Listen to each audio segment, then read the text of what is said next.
የ2010 ጁላይ 4 ቀን የሳምንቱ መጨረሻ ላይ ሙሉ ህይወቴ የተቀየረበት ነው። ያንን ታሪክ ላካፍላችሁ ነው። የተወለድኩት በፖርትላንድ ኦሪገን ሲሆን ያደግኩት በዋሽንግተን ስቴት ዩኤስ ውስጥ ነው። ያደግኩት በክርስቲያን ቤተሰብ ውስጥ ነው።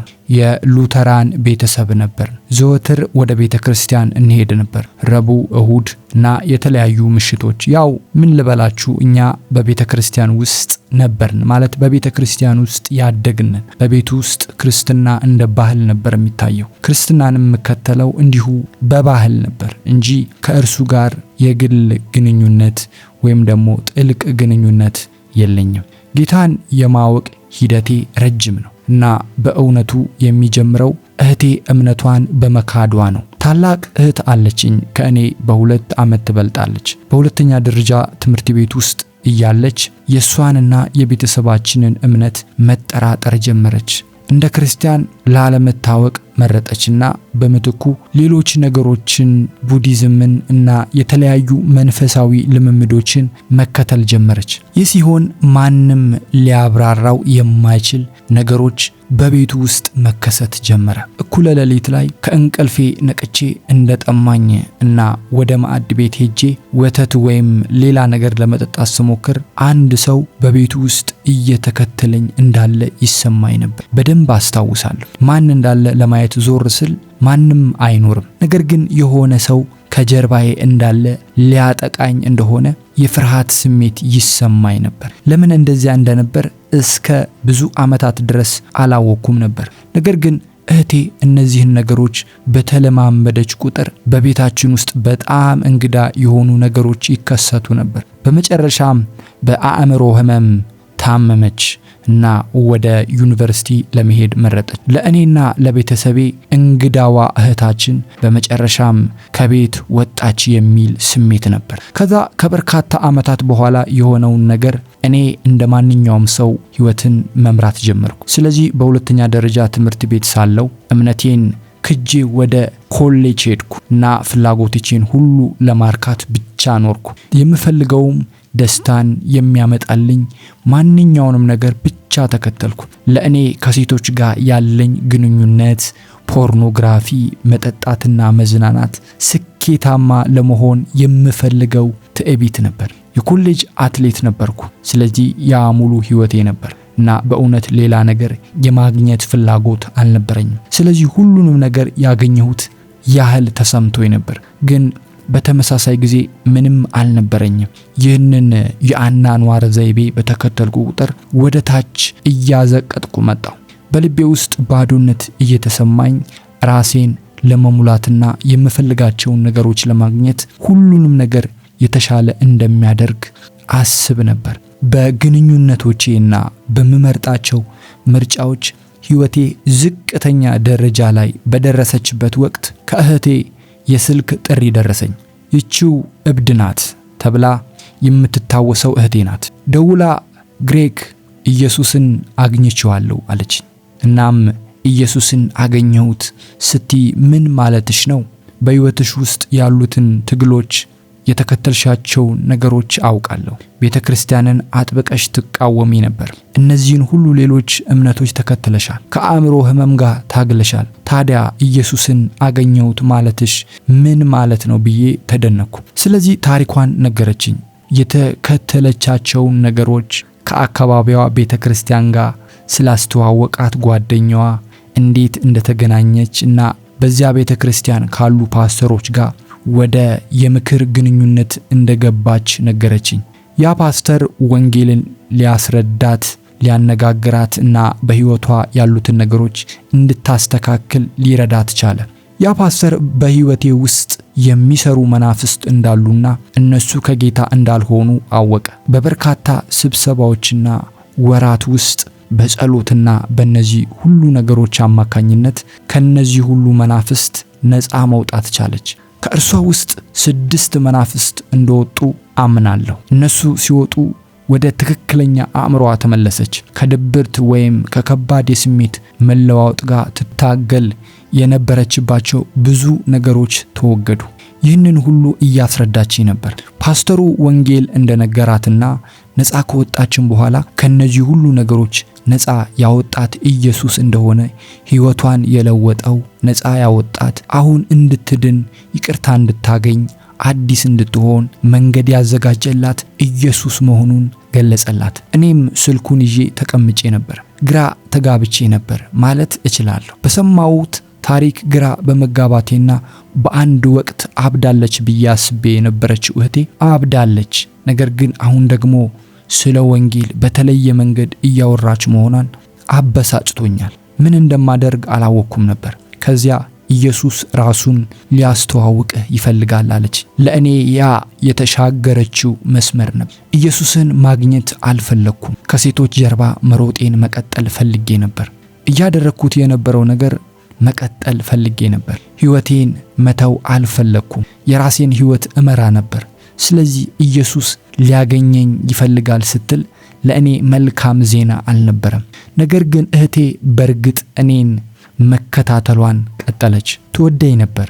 በስልክ መልእክቶችን ትልክልኝ ነበር።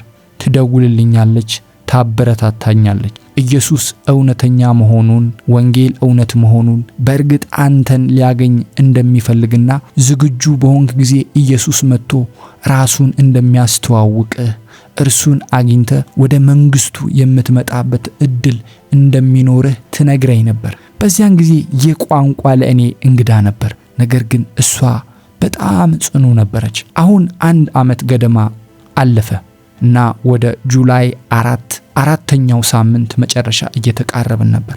ዓመቱ 2010 ነበር እና ቤተሰቤ እኛ አሜሪካውያን የምናደርገው የተለመደ በዓል እያከበርን ነበር። ከዚያ እህቴ ብቅ አለች።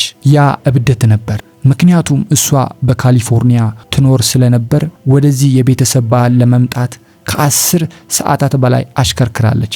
እዚያም ስትደርስ የመጣሁት እግዚአብሔር እንድመጣ ስለነገረኝ ነው። ምክንያቱም ከአንተ ጋር እንድጸልይና አሁን ራሱን ሊያስተዋውቅ ስለሚፈልግ ይመስለኛል አለች። እኔም ምን ማድረግ እንዳለብኝ አላወቅኩም። ማለቴ ይህ እኔን ስትከታተል የቆየችበት 1 ዓመት ነው። እነዚህ ሁሉ ነገሮች ስትነግረኝ የቆየችበት ዓመት ነው እና አሁን እዚህ መጥቻለሁ። ስለዚህ የተጠመድኩ ያህል ተሰማኝ። ያደረገችው መንገድ አስቂ ነበር። በእጄ ላይ የምግብ ሳህን ይዤ በምግብ ሰልፍ ውስጥ እያለፍኩ ነበር። መታ ግሬግ ከአንተ ጋር መጸለይ አለብኝ አለችኝ። እኔም ተናድጄ ምን ማለትሽ ነው መጸለይ የምትፈልጊው? እኛ እዚህ ጁላይ 4ን ለማክበር ነው የመጣ ነው። ቺዝ በርገሬን እና ቺዜን መብላት በኋላ ማታ ርችቶችን ማየትና ለብቻዬ መሆንን ነው የምፈልገው አልኳት። እሷ ግን አይ ኢየሱስ ሊያገኝ ይፈልጋል፣ ያ እንዲሆን እኔን ወደዚህ ልኮኛል አለችኝ። እና ታውቃላችሁ እሺ አልኳት።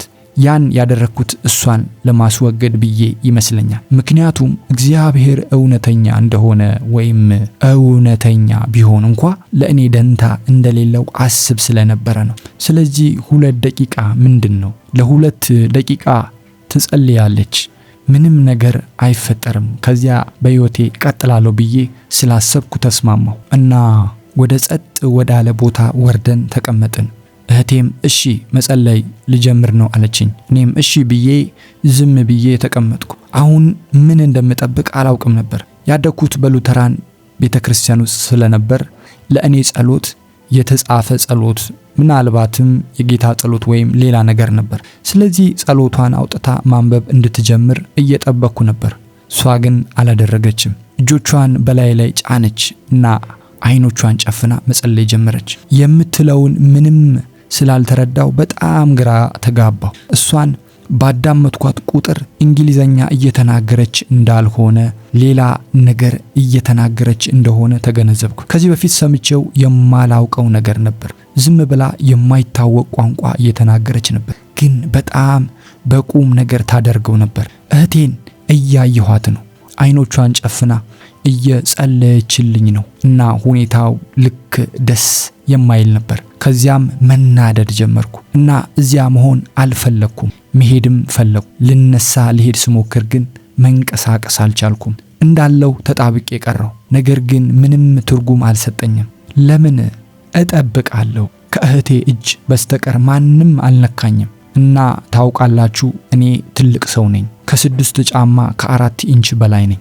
ወደ 220 ፓውንድ የምመዝን ሰው ነኝ። ሆኖም መንቀሳቀስ አልቻልኩም። ስለዚህ ዝም ብዬ እዚያው ተቀመጥኩ እና እህቴ ትጸልያለች። ስለዚህ አይኖቼን ጨፈንኩና አሁን የምትጸልየውን መረዳት እንደምችል መገንዘብ ጀመርኩ። የምትናገረውን መረዳት አልቻልኩም፣ ነገር ግን የምትናገረውን ቋንቋ አውቀው ነበር። ማለቴ በአየር ማረፊያ ውስጥ ተቀምጠህ በአጠገብ ያለው ሰው በስልክ ሩሲያኛ ሲናገር አንተ ሩሲያኛ አትናገርም፣ ነገር ግን ስትሰማው ምን እንደሆነ ታውቃለህ። ልክ እንደዛ አይነት ስሜት ነበር። ያ የእኔ ልምድ ነበር። ከዚያም ከዚህ በፊት የሰማሁት ቋንቋ መሆኑን መገንዘብ ጀመርኩና ምን ቋንቋ እንደሆነ አወቅኩ። ዕብራይስጥ፣ ዘመናዊ ዕብራይስጥ እየተናገረች ነበር እና በጣም ደነገጥኩ። ምክንያቱም እህቴን አውቃታለሁ። ከዚህ በፊት ዕብራይስጥ አጥንታ እንደማታውቅ አውቃለሁ። ይህን ቋንቋ መናገር አትችልም። ከዚህ በፊት ተምራ በማታውቀው ቋንቋ እንዴት ትጸልያለች? ያ ለእኔ ትርጉም አይሰጥም። እናም ፍርሃት ይሰማኝ ጀመር። ስፈራም በሕይወቴ ከዚህ በፊት ተሰምቶኝ የማያውቅ ህልውና በክፍሉ ውስጥ መሰማት ጀመረ። የውበትና የፍጹምነት ድብልቅ ነበር። በተመሳሳይ ጊዜ ግን ፍርሃት ተሰማኝ። ራቁቴን የሆንኩ ያህል፣ የረከስኩ ያህል፣ በዚህ ህልውና ፊት መገኘት የሌለብኝ ያህል ተሰማኝ። ያኔ ነው የተሰማኝ። ይህን ተሞክሮ እያሳለፍኩ ባለሁበት በዚያን ጊዜ የሚያስገርም ነበር። እህቴ መጸለያዋን አቆመች፣ ተመለከተችኝና ኦ ኢየሱስ መጥቷል አለችኝ። እኔም ምን አልኳት። እሷም ኢየሱስ እዚህ አለ፣ እርሱ እዚህ ክፍል ውስጥ ነው። አንተ የእርሱ ህልውና እያገኘህ ነው። እናም ምን እንደምታደርግ አታውቅም እና ፍርሃት ይሰማሃል አለችኝ። በእውነቱ የተሰማኝን ስሜት እየገለጸች ነበር። እኔ ግን ስለ ስሜቴ ምንም አልነገርኳትም ነበር። እሷም እንዲህ አለች፣ ግሬግ ምንም አይደለም። እርሱ ጌታ ስለሆነ እዚህ አለ፣ ይወድሃል፣ ለኃጢአትህ ሞቷል። አንተን ማወቅ ስለሚፈልግ እዚህ አለ።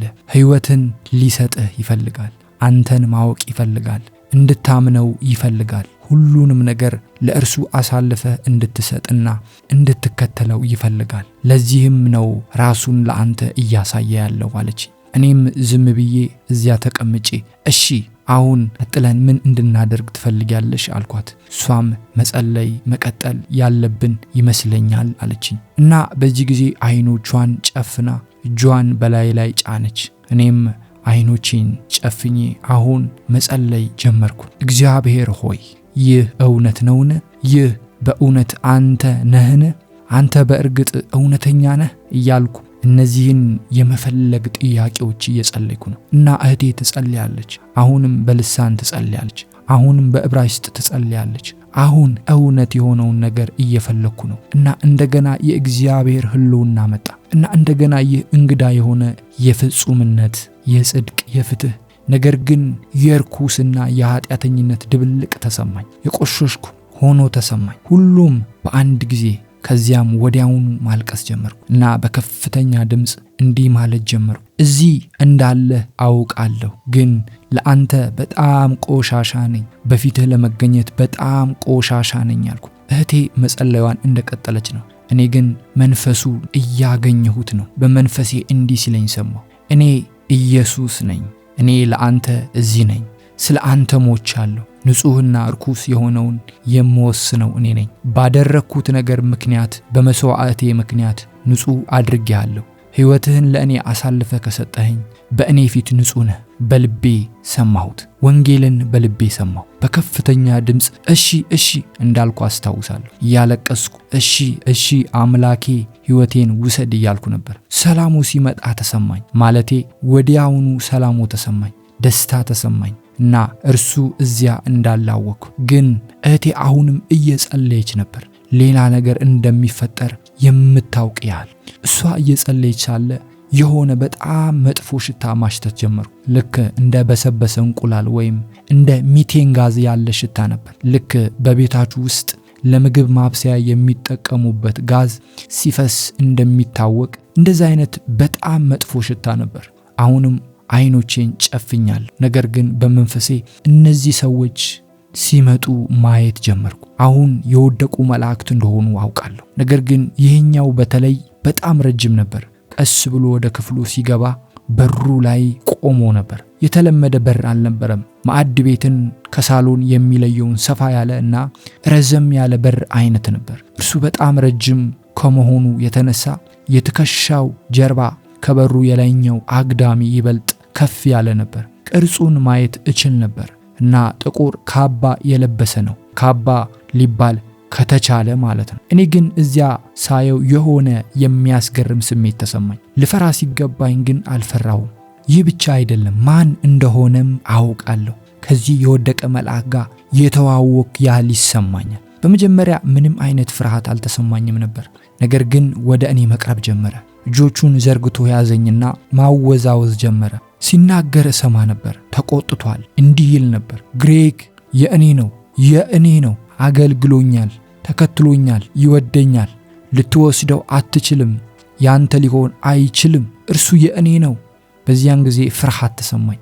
ሊወስደኝ እንደሆነ ተሰማኝ እና ከኢየሱስ ጋር የሆነ ነገር ገና እንዳላለቀና እኔ ገና ሙሉ በሙሉ የኢየሱስ እንዳልሆንኩና ይህ የወደቀ መልአክ በሆነ መንገድ ሊወስደኝ እንደሚችል ተሰማኝ። የእህቴን እጅ ይዤ ጮኩና እንዳይወስደኝ አድርጌ አልኳት።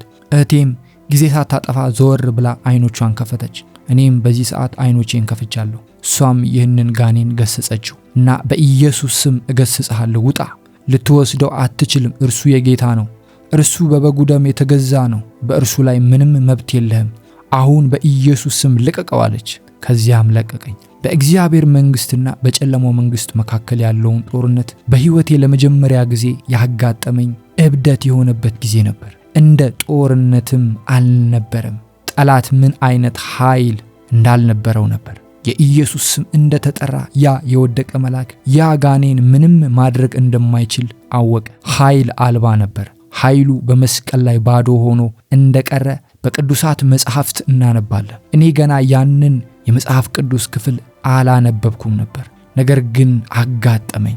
ይህ ጋኔን በኢየሱስ ስም ሲሸሻየው አሁንም ውስጤ ላይ ፍርሃት ነበረኝ። እህቴም የሆነውን ነገር ተረድታ ዞር አለችና የጌታ ሕልውና ይበልጥ ያስፈልግሃል አለችኝ። ጥያቄዎችን እንድጠይቅ እንኳ ጊዜ አልሰጠችኝም። መጽሐፍ ቅዱስን አልጠቀሰችልኝም። ስነ መለኮትንም አላብራራችልኝም።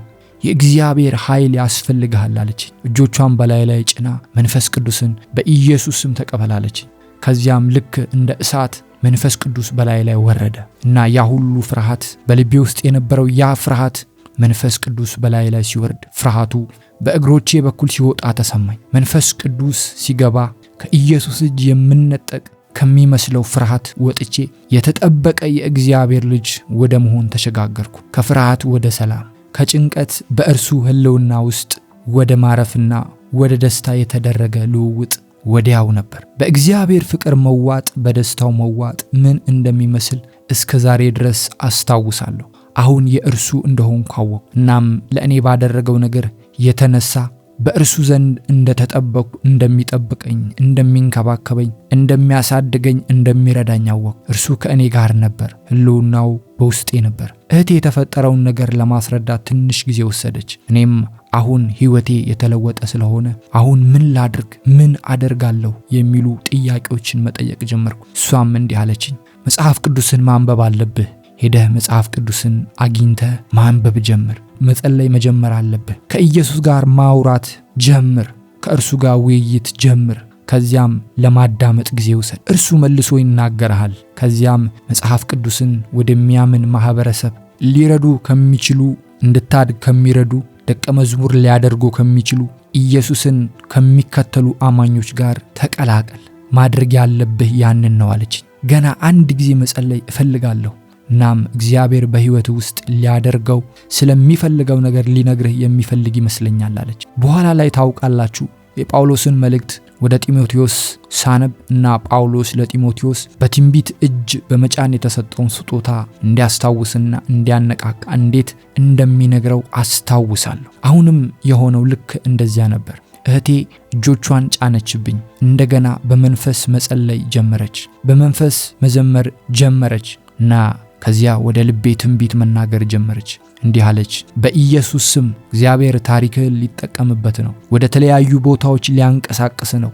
ወደ ተለያዩ ሰዎች ሊመራ ነው። እናም ይህንን ታሪክ ማካፈል ትችላለህ። እግዚአብሔር ቤተ ክርስቲያንን ለማነጽ ታሪክህን ሊጠቀምበት ነው። እናም ኢየሱስን የማያውቁ ወደ መንግስቱ ለማምጣት ታሪክህን ሊጠቀምበት ነው። ነገር ግን እርሱን ማመን አለብህ፣ እርሱን መከተል አለብህ። እርሱ ይረዳሃል፣ ያስታጥቅሃል አለችኝ። ከዚያም ጉዳዩ ተጠናቀቀ። ተነስተን ሄድን። ወደ ጁላይ 4ኛ በዓላችን ተመለስን። በዚህ ሁሉ ጊዜ እርችቶችን እያየው እንዴት ሕያው አምላክን እንዳገኘሁት እያሰላሰልኩ ነበር። ያንን ቀንና ያንን ምሽት እንዲሁም ከዚያ በኋላ ያለውን ጊዜ ፈጽሞ አልረሳውም። ከዚያም ወደ መደበኛ ሕይወቴ ተመለስኩ። በአካባቢ መዘጋጃ ቤት ውስጥ የአትክልት ስፍራ ጠባቂ ሆኜ እሰራ ነበር። በአካባቢው ፓርኮችን እንክብካቤ ያደርግ ነበር። መደበኛ ስራ የሚሰራ መደበኛ ሰው ነበርኩ። ነገር ግን አሁን ኢየሱስን አውቄ ነበር፣ እግዚአብሔርን አውቄ ነበር። ሁልጊዜ እጸልይ ነበር እና ከአንድ ሳምንት ገደማ በኋላ ማሰብ ጀመርኩ። ሰዎች በመንፈስ ቅዱስ ስለመሞላታቸው እና በሌሎች ቋንቋዎች ስለመናገራቸው ታሪኮችን ሰምቼ ነበር። ከቀድሞ ሕይወቴ ይሁን ወደ ጌታ በውስጤ እንደተከለው አላውቅም፣ ወይም እንዴት እዚያ ውስጥ እንደገባው አላውቅም። ነገር ግን ስለ እሱ መጸለይ የጀመርኩት ነገር ነበር። እግዚአብሔርን እንዲህ ብዬ እንደጠየቅኩት አስታውሳለሁ። ለምን ይህ ለእኔ አልሆነልኝም? አንተን አገኘው፣ ጸጋህን አገኘው፣ ሕይወቴን ለወጥ፣ ያንን ጋኔን አባረርከው፣ በዚህ መንፈስ ሞላኸኝ። ታዲያ ለምን የጸሎት ቋንቋ የለኝም? እስከ ዛሬ ድረስ ይህንን አስታውሳለሁ። በሥራ መኪና ውስጥ ተቀምጬ ነበር እና መኪናውን የሚያሽከረክረው ዋና ሰው አማኝ አልነበረም። እኔ በተሳፋሪ ወንበር ላይ ሆኜ እየጸለይኩ ነበር። ጌታ በልቤ እንዲህ የሚለኝ መሰለኝ፣ መንፈሴን ሰጥቼሃለሁ፣ በመንፈስ ቅዱስ ሞልቼሃለሁ። ሁሉንም ነገር ቀድሞውኑ እዚያ አለ። መንፈስ ቅዱስን አድምጥ፣ ተናገር አለኝ። ስለዚህ እሺ ጌታ ሆይ አልኩና ለተወሰነ ጊዜ ጸጥ አልኩ። መንፈሱን ሳደምጥ እርሱን መስማት ጀመርኩ። ይህንን ቋንቋ በልቤ ውስጥ መስማት ጀመርኩ እና ልሰማው ቻልኩ። ከዚያም የመናገር ፍላጎት አደረብኝ። ኢየሱስን ከማያውቅ ሰው ጋር በዚህ መኪና ውስጥ ነኝ። ምን ማድረግ አለብኝ አላውቅም። ማድረግ አለብኝ ወይስ የለብኝም? ወደ እምነት ገና መምጣቴ ነው። ክርስቲያን ኮንኩ ገና 1 ሳምንት ብቻ ነው። ስለዚህ መኪናውን እንዲያቆም ጠየቅኩት። ማጽዳት የሚገባቸውን አንዳንድ ነገሮች እንዳየው ነገርኩት። እናም አቆመ። የቅጠል ማጽጃ ማሽን አብርቼ ቅጠሎችን ማጽዳት ጀመርኩ እና አፌን ከፍቼ በመንፈስ መጸለይ ጀመርኩ። እጸልይና ከዛ እስቃለሁ፣ እጸልይና ከዛ አለቅሳለሁ፣ እጸልይና ከዛ እስቃለሁ። ይህ ለእርሱ አሳልፌ የሰጠሁት ሕይወቴ ላይ የተትረፈረፈ የእግዚአብሔር ሰላም፣ የእግዚአብሔር ደስታ፣ የእግዚአብሔር መገኘት በሶፎንያስ ላይ እኔ ጌታ በእልልታ በአንተ ላይ ደስ ይለኛል የሚል ቃል እንዳለ አስታውሳለሁ እና ያጋጠመኝ ያ ነበር። በእኔ ምስጋናና በመንፈስ ባደረግኩት ጸሎት በመንፈስ የሚፈሰውን የጌታን ሕልውና ደስታውን አገኘሁ። እኔ ዝም ብዬ እየሰራሁ የቅጠል ማጽጃውን እጠቀም ነበር። ስለዚህ ማንም ሊሰማኝ አልቻለም። ምክንያቱም እኔ ገና አዲስ አማኝ ነበርኩ እና ዝም ብዬ እጸልይ ነበር። ለመንፈስ ቅዱስ ጥምቀት እግዚአብሔር ይመስገን። በልሳን መጸለይ በመቻሌ እግዚአብሔር ይመስገን። ከጌታ ጋር እንዲህ ያለ አስደናቂ ተሞክሮ፣ አስደናቂ ግንኙነት ነበር። አሁን እርሱን መከተል ከጀመርኩ 13 ዓመታት አልፈዋል። አሁን እኔ ፓስተር ነኝ እና በመላው ዩናይትድ ስቴትስ እንዲሁም በሌሎች የውጭ ሀገራት በእስያ እና አሁን ደግሞ በአውሮፓ እሱን ማገልገል እና ታሪኬን መጠቀም ችያለሁ። የእግዚአብሔርን ታማኝነት አይቻለሁ እና ለእርሱ በጣም አመስጋኝ ነኝ። ይህንን በሕይወት ያደረገ እኔ በዚያን ጊዜ እርሱን እየፈለኩ አልነበረም። እርሱ ብቻ ራሱን ለእኔ ለመግለጥ መረጠ። እናም እርሱን ባገኘሁበት በዚያ ቅጽበት ወደ ንስሐ ቦታ አመጣኝ። በመንፈሱ ሞላኝ። እንዳገለግለው እንድወደውና የአማኞችን አካል እንድወድ እንዲሁ ገና ለማያውቁ ሌሎች ሰዎች ምስክር እንደሆን ልጠቀምባቸው የምችላቸውን ስጦታዎች ሰጠኝ። ስላደረገው ነገር ሁሉ እግዚአብሔርን አመስጋኝ ነኝ። የጌታ ጸጋና ሰላም ከሁላችሁ ጋር ይሁን። አሜን።